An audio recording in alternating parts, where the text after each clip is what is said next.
Oke, sahabat-sahabat Garuda, di sini kita kembali pada Liga Indonesia yang akan segera bergulir ya, tentunya bersama Pak Erick Thohir yang akan dikomandoi langsung bersama musim ini ya, dengan Piala Presiden akan diikuti oleh 8 klub, di mana 8 klub ini dibagi ke dalam 2 grup. Di grup A ada tuan rumah bersama Persis Solo, kemudian Borneo dan PSM Makassar. Sedangkan untuk grup A di sini diisi oleh Bali United, kemudian Arema FC dan Persija Jakarta dan Madura United ya. Dengan begitu ini juga sudah dinyatakan oleh Pak Erick Thohir bahwasanya di sini tetap untuk supporter tim tamu tidak bisa hadir langsung ke stadion. Kenapa sahabat Garuda?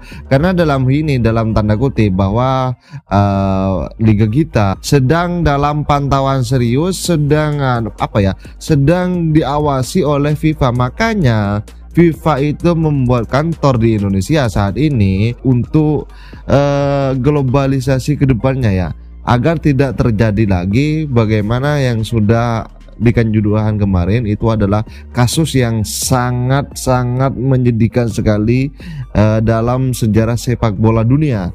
Maka dengan begitu Pak Erick Thohir dalam 2 tahun ini sudah tetap tidak membolehkan dari para supporter untuk hadir langsung. Dan kemungkinan besar juga di sini dinyatakan oleh Pak Arar bahwasanya match fixing tolong dibantu kepada media-media atau para supporter jika menemukan yang melaksanakan match fixing, kecurangan dalam pengaturan skor dalam Piala Presiden kali ini, maka untuk mengawasi bersama dengan kejadian-kejadian yang tidak diinginkan. Oke sahabat-sahabat Garuda, ini ada beberapa cuplikan, silakan kita simak bersama. Bagaimana tanggapan kalian? Silakan ditulis di komentar ya sahabat Garuda. Ibu News, pertanyaan pertama buat Pak Erick. Pak, mungkin 8 klub ini pertama alasannya apa, kemudian pembagian grup itu seperti apa, sudah dibagikan tadi bukan dari drawing. Kemudian kedua mungkin buat Pak Ara, ini kan Piala Presiden ya, dimana kita ketahui bahwa ini akan menjadi periode terakhir Bapak Presiden Joko Widodo ya. Ada yang spesial nggak Pak dari Piala Presiden kali ini? Itu aja, terima kasih.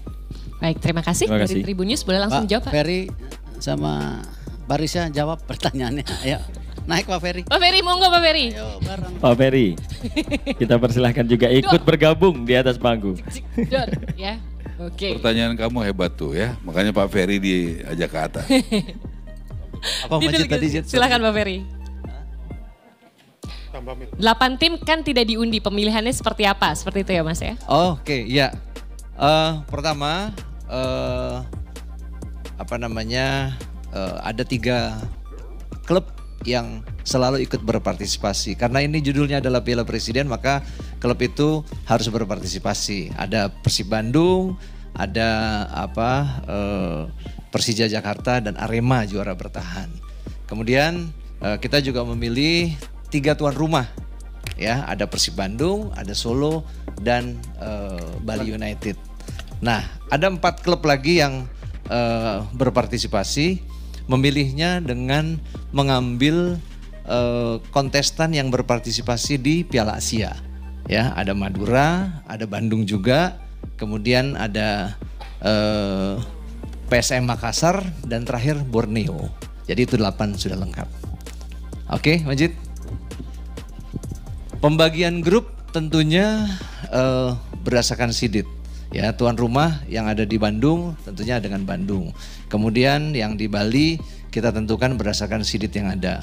Terus yang nggak kalah penting adalah kan memang ada resistensi dari rivalitas. Jadi rivalitas itu jangan bertemu di awal-awal, sehingga nomor 1 antara Persib dan Persija kita pisahkan. Ya, kemudian seeded lain berdasarkan peringkat dari masing-masing peringkat di kompetisi regular series pada musim yang lalu. Baik, boleh dilanjutkan. Cukup? Kepada pertanyaan untuk Pak Ara. Biasanya manggilnya saya Bang Ara nih. Bang Ara. Iya. Yang spesial hadiahnya. Oh. Ya, spesial yang udah pasti. Nanti juga mudah-mudahan ada kejutan lagi yang lain. Tapi yang pasti hadiahnya pasti lebih besar daripada sebelumnya. Mudah-mudahan itu menarik. Kalau yang lain Indosiar tetap. Kenapa Indosiar? Ya karena kami percaya sama Indosiar. Ya, saya nggak basa-basi orangnya. Ya, selama ini kewajibannya on time. Ya, kemudian apa yang menjadi kewajibannya nggak pernah ada yang one prestasi. Makasih ya Bu Siwi dan Sama-sama, Pak. juga PwC. Kenapa? Karena kredibel. Ya, udah gitu nggak dibayar lagi. Jadi alasannya kenapa PwC? Karena kredibel, internasional, nggak dibayar. Jadi supaya kan kamu boleh tanya ya kenapa begitu, jadi saya juga bisa jawab. Terus kenapa nggak pakai uang negara, nggak pakai APBN? Ya kenapa mesti pakai? Kalau kita bangun industri, kita harus membuat swasta mau untuk bisa berpartisipasi. Dan kenapa tadi Ibu Siwi dijelaskan ratingnya tinggi? Berapa rata-rata Bu? Rata-rata yang pernah kita lakukan itu 20 Pak, tapi pernah ada yang mencapai 40. Paling tinggi? Paling tinggi 41, itu waktu grand final pertama. Persib melawan waktu itu ya, tapi pertama Sriwijaya. Boleh jelaskan nggak kalau 41 itu artinya gimana Bu? Artinya 41 penonton TV saat itu nontonnya Piala Presiden se-Indonesia. 41 dari seluruh penonton di 41 dari 100 atau 41 dari berapa? 41% dari seluruh penonton TV yang nonton saat itu. 41%, ya? Itu termasuk tinggi sekali ya? Itu termasuk sangat tinggi. Jadi sekarang yang sering mencapai itu hanya Timnas atau Piala atau World Cup. Ya. Oke. Ya udahlah. Jadi di bawah Timnas dan di bawah World Cup. Dan itu nggak bisa direkayasa Bu ya? Tidak bisa Pak. Itu namanya mekanisme pasar ya. Betul. Apa yang terjadi di market. Ya kita doa ya, mudah-mudahan bisa pecah Insya Allah rekor ya. Pak, Insya Allah. Kita pecah rekor untuk kebaikan. Jadi itu hal-hal yang baik yang bisa kita capai. Saya rasa itu pasti. Oke, kita persilakan untuk Mas yang jaket merah tadi ya, udah angkat duluan, baru yang depannya ya. Silahkan, dari mana Mas, medianya, nama dan pertanyaan kepada siapa, silakan. Selamat siang, Taufik dari Jawa Pos. Pertama untuk Pak Ferry Paulus, Pak izin Pak, ini Piala Presiden 2024 menurut saya agak lain Pak ya, karena pertama kita ketemu di Bangkalan, jadi Pak, lalu nggak jadi karena infrastruktur, lalu akhirnya jadi. Nah ini sebenarnya apa cerita di balik ini Pak sehingga yang jadi nggak jadi hingga jadi gitu Pak, itu yang pertama. Yang kedua buat Pak Erik izin Pak, supporter apa sudah boleh datang Pak di Piala Presiden, karena kita tahu PNSSI kemarin sudah ramai di medsos ingin bisa hadir di stadion lagi Pak. Terima kasih. Baik, nanti Pak Ferry tambahkan gini, rekan-rekan media bantu untuk menyampaikan kepada seluruh masyarakat Indonesia. Kadang-kadang ini kita suka lupa. Kalau kita ingat kerjasama FIFA dan pemerintah Republik Indonesia yang waktu itu terus bagaimana meminta sepak bola Indonesia bertransformasi di bawah PSSI, itu ada catatan-catatan dari FIFA. Kenapa FIFA buat kantor ya di sini, itu bagian daripada pengawasan. Di mana di situ jelas mengenai integritas, ya match fixing, ya. Kenapa Pak Kapolri dan seluruh jajarannya, Pak Asop nih luar biasa, ya. Itu benar-benar mendampingi PSSI untuk match fixing, ya. Karena tidak mungkin kita membuat bola kita, ya, sejajar dengan negara-negara lain, mau liganya tadi ranking berapa jadi ranking berapa, timnya. Kalau ada match fixing nggak mungkin. Itu integritas yang memang selalu diawasi oleh FIFA. Yang kedua, masalah safety and security. Kemarin tim FIFA baru datang meninjau 4 stadium yang dibangun oleh pemerintah. Masih ada catatan. Nah, di situ salah satunya yang menjadi kunci bagaimana renovasi di stadium yang sekarang 22. Ini sekarang terus diawasi, apalagi mau nanti ada VAR, ada WiFi. Ini kita lakukan. Dan tentu turunannya yang paling penting waktu itu, ya, tidak boleh terjadi lagi peristiwa Kanjuruhan. Nah, ingat ini masih dalam pengawasan. Di situ suratnya ada 2 tahun transisi. 1 tahun kemarin berjalan baik, tapi kan di ujung musim kompetisi ada kejadian-kejadian yang tidak diinginin. Ya, pemecahan kereta api dari pihak kepolisian, pimpinan bahkan ada yang kena, ya. Lalu masih ada yang tawuran, ya. Ibu membawa anak kecil, ya, mau kacanya dipecahkan. Ada semua media yang menulis. Artinya belum. Nah, dan bahkan tahun ini dimandatorikan oleh FIFA, semua supporter harus masuk database satu sistem, ya, dan online.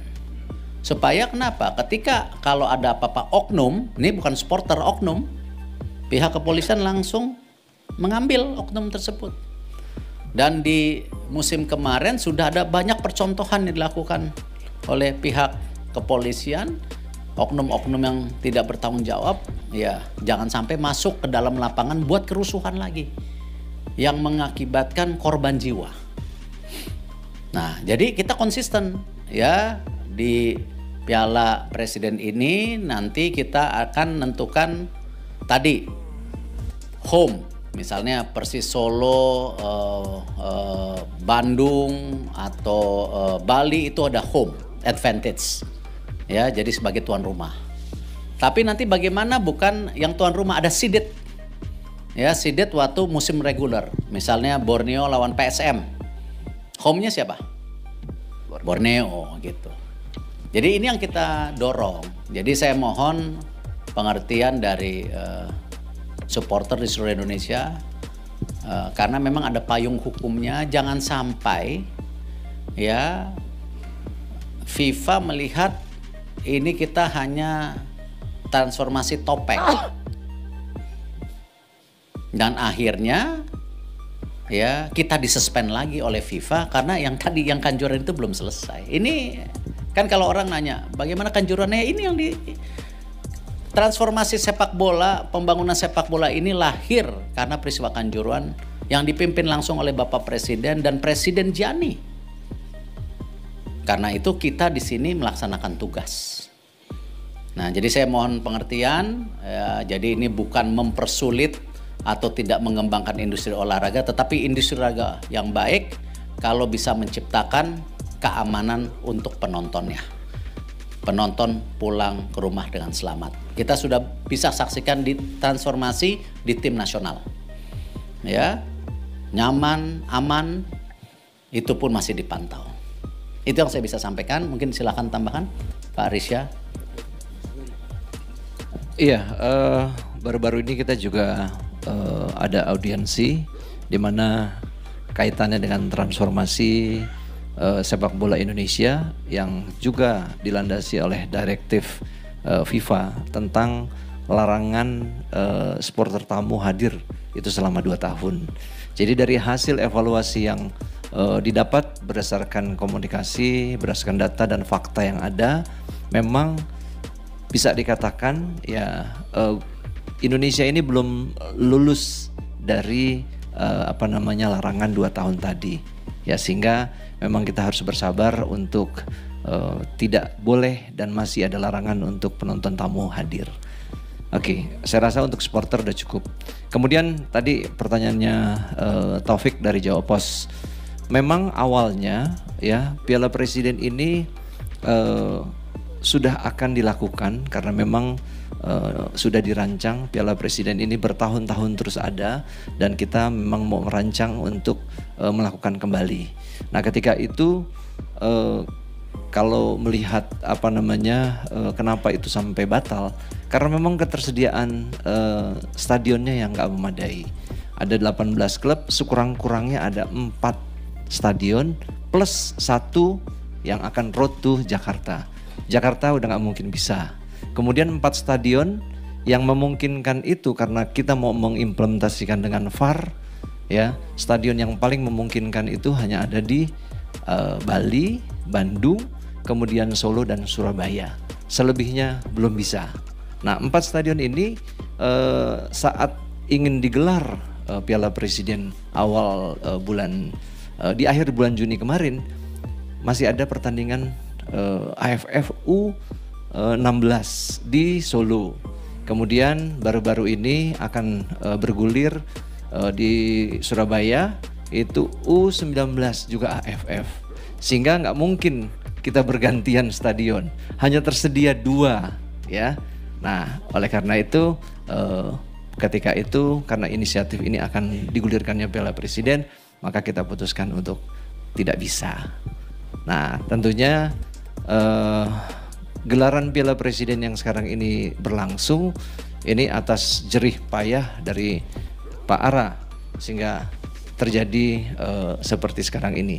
Dengan segala keterbatasan stadion yang ada, yang hanya tersedia 2, 1 di Solo, sehingga dibuatlah sistem Piala Presiden yang hanya 8 tim, 4 di Bandung, kemudian ada 4 di Bali, kemudian road to Solo untuk semifinal dan final, begitu, Pak Ara. Baik. Oke. Nah, teman-teman media sekalian, kami mohon maaf karena keterbatasan waktu untuk acara hari ini karena juga pertanyaannya beranak. Masih diperbolehkan sama Pak Erik? Ada satu, silakan Pak. Oke. Oh iya tadi ya Pak ya. Iya benar, harus lolos ya Pak ya. Silakan Pak. Oke, silakan. Selamat siang, saya Heri dari bola.com. Saya ingin tanya ke Pak Ara dan Pak Erik. Ini Piala Presiden kan sudah ke-6 ya Pak, dan semakin kesini saya lihat hadiahnya semakin besar. Tahun ini kayaknya yang paling besar, 5 miliar. Saya mau tanya mengenai masa depan Piala Presiden ini Pak. Ada nggak sih kemungkinan di masa depan untuk menjadikan Piala Presiden sebagai turnamen resmi gitu Pak, yang cup competition, karena kita sudah lama tidak punya cup competition seperti itu, kalau saya tidak salah 2019 terakhir Pak. Itu aja, terima kasih. Terima kasih Mas, silahkan Pak. Saya mau setiap hari ada pertandingan maunya. Tapi realitanya tidak mungkin. Karena gini, 365 hari kita paksakan pemain untuk main. Nggak mungkin. Ada cedera, ada macam-macam. Belum lagi kalender. Hari ini AFC membuka Champions League-nya versi AFC 3 strata. Ya. AFF buat juga pertandingan. Betul? SEA Games, Asian Games, ya, liga kita. Ya. Dulu tim nasional nggak dapat slot. FIFA Matchday aja nggak berhenti. Nah sekarang mandatory. Ya, tim nasional adalah ujung tombak daripada membangun bangsa kita, merah putih kita. FIFA Matchday harus stop, itu sudah 5. Ya, nah, belum lagi kemarin U23 kita, ya tidak masuk FIFA Matchday, yang kejuaraan U23 nasional di Qatar, padahal kualifikasi Olimpiade. Jadi tidak mungkin. Ya, karena itu ya kita sudah mengatur kalender 3 tahun ke depan, di mana ada slot klub, liga, ada slot tim nasional, dijaga dengan baik. Kalau nanti ada slot-slot yang bisa dilakukan, welcome. Ya, tapi catatannya tidak mungkin 365 hari pemain kita terus main 365 hari. Ya, talent pool kita ini belum tebel. Ya, kalau di Brazil, Argentina, Inggris lahir terus. Hari ini PSSI mengumpulkan 150 talent pool aja nggak dapet. Tim nasional senior mungkin sekarang baru ada 2x11. Ya, tim nasional U20 kita mungkin 2x11 belum, masih short mungkin 6 pemain. Ya. Di U16 kita kemarin cuman starternya doang, ditambah dari bench 2 atau 3 orang. Nah itu kalau kumulatif belum 150, paling baru 60. Artinya masih ada 90 yang harus kita cari. Tim nasional putri, coba lihat tadi malam ada Claudia under 17 masih umur 16 udah main tim senior. Ada Sydney Hopper 17 main senior. Ya. musuhnya semua senior bener. Nah, Putri talentanya lebih dikit lagi ya. Dibilang 2 kali 11, 1 kali 11 aja deg-degan.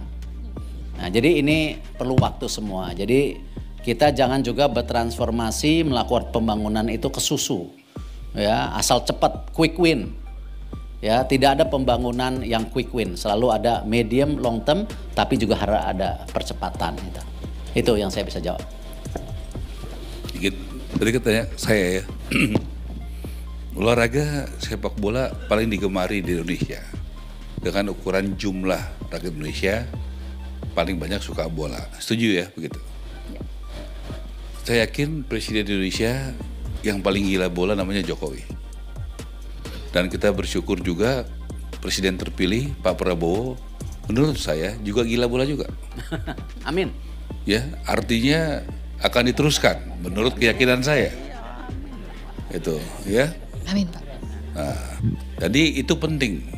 Pemimpin nasional utama itu gila bola itu penting. Amin. Itu penting sekali.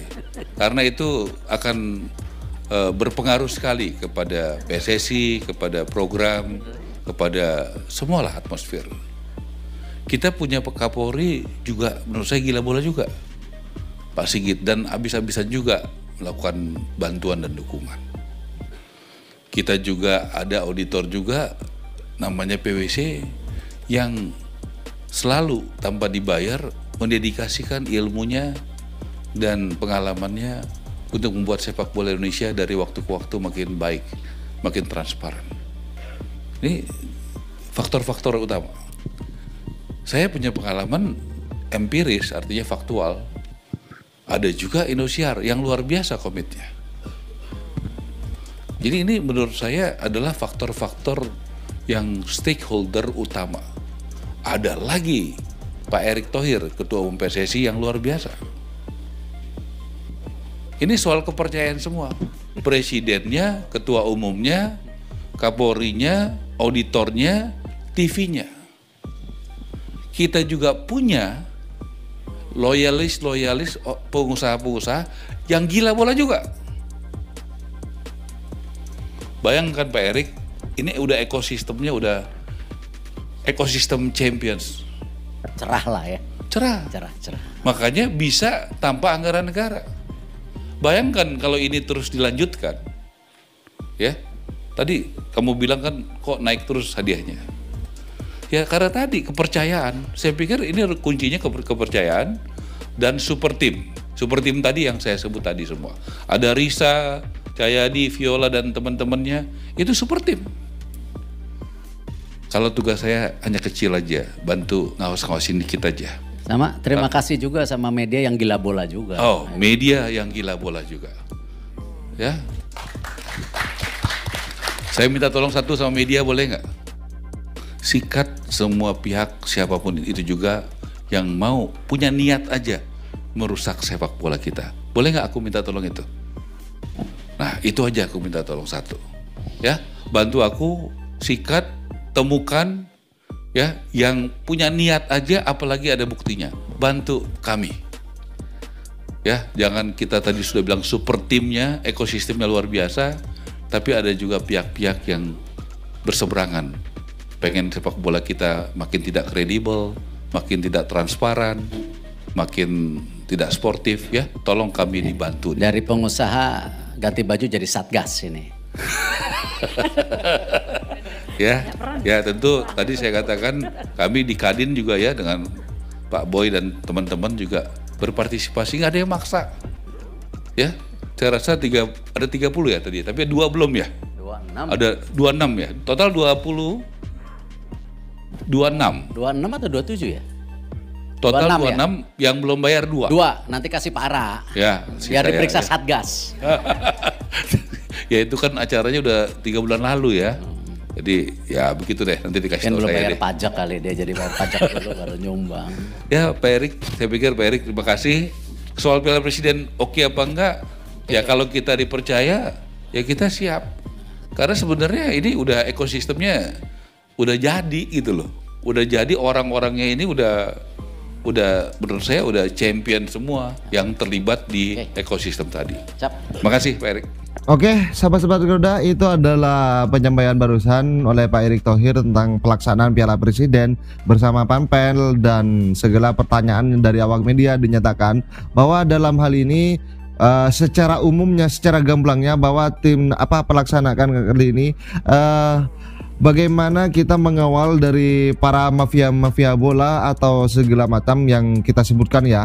Jika ada yang tidak menginginkan sepak bola kita itu bangkit atau lebih maju, maka bantu melaporkan kepada pihak yang berwajib, yaitu misalkan kita mengetahui kepada PSSI, kemudian Exco PSSI, kemudian Komdis, kemudian di Liga 1, dan kepada khususnya dalam pertandingan kali ini kepada Pak Muarar ya. Oke sahabat-sahabat Garuda, bagaimana tanggapan kalian? Silahkan ditulis di kolom komentar di bawah ini, dan jangan lupa di subscribe channel ini dan di like ya, dan di share video ini sebanyak-banyaknya. Kemudian jangan lupa ya, tombol notifikasi dan loncengnya ini diaktifkan biar kalau ada video yang update dari seputar timnas Indonesia maka akan langsung masuk ke HP kalian. Oke, bersama saya, salam olahraga.